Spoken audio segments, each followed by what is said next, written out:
सबका हमारे YouTube channel पर स्वागत है। सभी को मेरा राधे राधे। आज हम श्रीमद् भागवत गीता के 5वें अध्याय का श्रवण करेंगे, जिसका नाम है कर्म संन्यास योग। इसमें 29 श्लोक है। इस अध्याय में अर्जुन श्री कृष्ण से पूछते हैं कि कर्म योग और ज्ञान योग दोनों में से उनके लिए कौन सा उत्तम है। तब श्री कृष्ण कर्म संन्यास योग की तुलना कर्म योग से करते हुए अर्जुन से कहते हैं कि वह दोनों में से किसी एक को भी चुन सकते हैं, क्योंकि दोनों की मंजिल एक ही है, परंतु कर्म योग बेहतर है। तो अब श्रवण करते हैं गीता का 5वां अध्याय। ओम श्री परमात्मने नमः।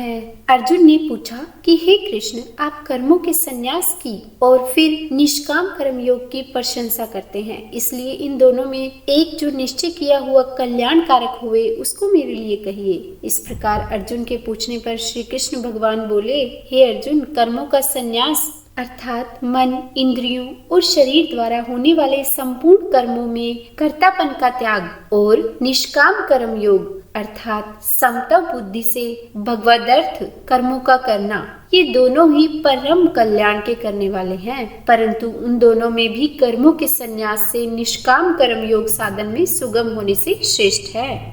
इसलिए हे अर्जुन, जो पुरुष न किसी से द्वेष करता है और न ही किसी की आकांक्षा करता है, वह निष्काम कर्म योगी सदा सन्यासी ही समझने योग्य है, क्योंकि राग द्वेष आदि द्वंद्वों से रहित हुआ पुरुष सुख पूर्वक संसार रूप बंधन से मुक्त हो जाता है। हे अर्जुन, ऊपर कहे हुए संन्यास और निष्काम कर्म योग को मूर्ख लोग अलग अलग फल वाले कहते हैं, न कि पंडित जन, क्योंकि दोनों में से एक में भी अच्छे प्रकार स्थित हुआ पुरुष दोनों के फल स्वरूप परमात्मा को ही प्राप्त करता है। ज्ञान योगियों द्वारा जो परम धाम प्राप्त किया जाता है, निष्काम कर्म योगियों द्वारा भी वही प्राप्त किया जाता है। इसलिए जो पुरुष ज्ञान योग और निष्काम कर्म योग को फल रूप से एक देखता है, वह ही यथार्थ देखता है। परंतु हे अर्जुन, निष्काम कर्म योग के बिना संन्यास अर्थात मन, इंद्रियों और शरीर द्वारा होने वाले संपूर्ण कर्मों में कर्तापन का त्याग प्राप्त होना कठिन है, और भगवत स्वरूप को मनन करने वाला निष्काम कर्म योगी पर ब्रह्मा परमात्मा को शीघ्र ही प्राप्त हो जाता है। वश में किया हुआ है शरीर जिसके, ऐसा जितेंद्रिय और विशुद्ध अंतःकरण वाला एवं संपूर्ण प्राणियों के आत्म रूप परमात्मा में एक ही भाव हुआ निष्काम कर्म योगी कर्म करता हुआ भी लिपायमान नहीं होता। हे अर्जुन, तत्व को जानने वाला सांख्य योगी तो देखता हुआ, सुनता हुआ, स्पर्श करता हुआ, सूंघता हुआ, भोजन करता हुआ, गमन करता हुआ, सोता हुआ, श्वास लेता हुआ, बोलता हुआ, त्यागता हुआ, ग्रहण करता हुआ तथा आंखों को खोलता और बंद करता हुआ भी सब इंद्रियां अपने अपने अर्थों में बरत रही हैं। इस प्रकार समझता हुआ निसंदेह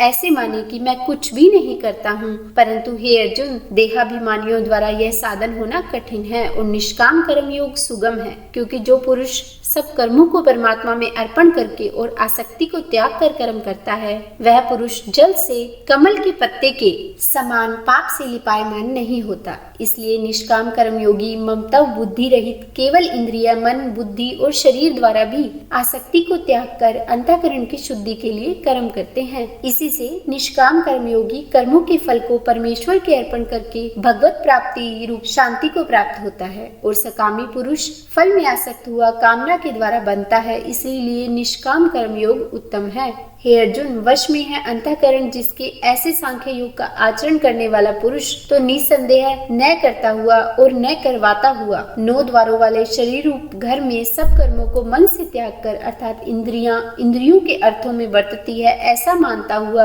आनंद पूर्वक सच्चिदानंद घन परमात्मा के स्वरूप में स्थित रहता है। परमेश्वर भी भूत प्राणियों के न कर्तापन को और न कर्मों को तथा न कर्मों के फल के संयोग को वास्तव में रचता है, किंतु परमात्मा के सकाश से प्रकृति ही बरतती है, अर्थात गुण ही गुणों में बरत रहे हैं।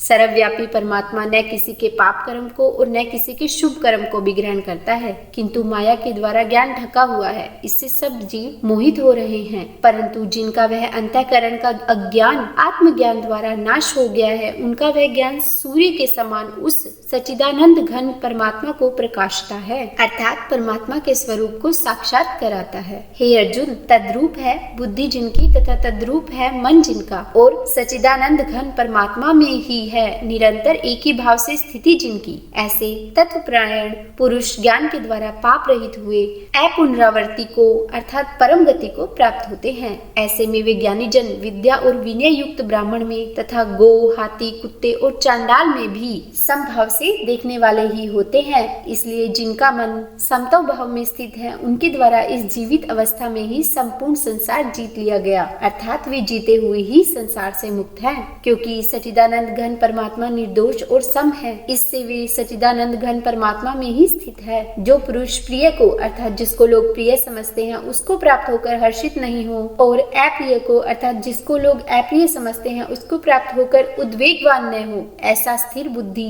संशय रहित ब्रह्मवेता पुरुष सच्चिदानंद घन पर ब्रह्मा परमात्मा में एक ही भाव से नित्य स्थित है।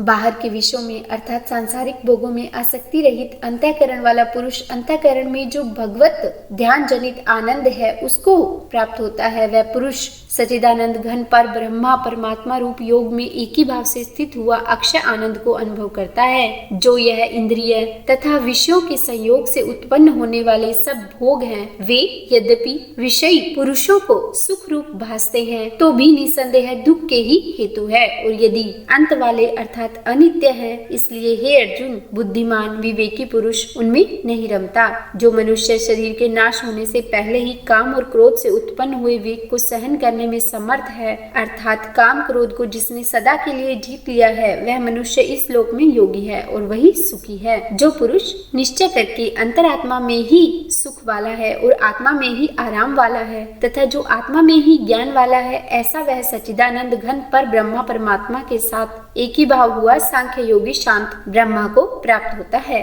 नाश हो गए हैं सब पाप जिसके तथा ज्ञान करके निवृत्त हो गया है संशय जिनका और संपूर्ण भूत प्राणियों के हित में है रति जिनकी, एकाग्र हुआ है भगवान के ध्यान में चित्त जिनका, ऐसे ब्रह्मवेता पुरुष शांत पर ब्रह्मा को प्राप्त होते हैं। काम क्रोध से रहित जीते हुए चित्त वाले पर ब्रह्मा परमात्मा का साक्षात्कार किए हुए ज्ञानी पुरुषों के लिए सब ओर से शांत पर ब्रह्मा परमात्मा ही प्राप्त है। हे अर्जुन, बाहर के विषय भोगों को न चिंतन करता हुआ बाहर ही त्याग कर और नेत्रों की दृष्टि को भ्रुकुटी के बीच में स्थित करके तथा नासिका में विचरण करने वाले प्राण और अपान वायु को सम करके जीती हुई है इंद्रियां, मन और बुद्धि जिसकी, ऐसा जो मोक्ष परायण मुनि इच्छा भय और क्रोध से रहित है वह सदा मुक्त ही है। और हे अर्जुन, मेरा भक्त मेरे को यज्ञ और तपों का भोगने वाला और संपूर्ण लोकों के ईश्वरों का भी ईश्वर तथा संपूर्ण भूत प्राणियों का सुहृदय अर्थात स्वार्थ रहित प्रेमी, ऐसा तत्व से जानकर शांति को प्राप्त होता है। और सच्चिदानंद घन परिपूर्ण शांत ब्रह्मा के सिवा उसकी दृष्टि में और कुछ भी नहीं रहता, केवल वासुदेव ही वासुदेव रह जाता है। इति श्रीमद् भागवत रूपी उपनिषद एवं ब्रह्म विद्या तथा योग शास्त्र विषयक श्री कृष्ण और अर्जुन के संवाद में कर्म संन्यास योग नामक 5वां अध्याय। तो बोलिए श्री कृष्ण भगवान की जय। अगर आपको मेरी यह वीडियो पसंद आई हो तो लाइक एंड शेयर करें, सब्सक्राइब करें और कमेंट में राधे राधे लिखना बिल्कुल भी न भूलें। राधे राधे।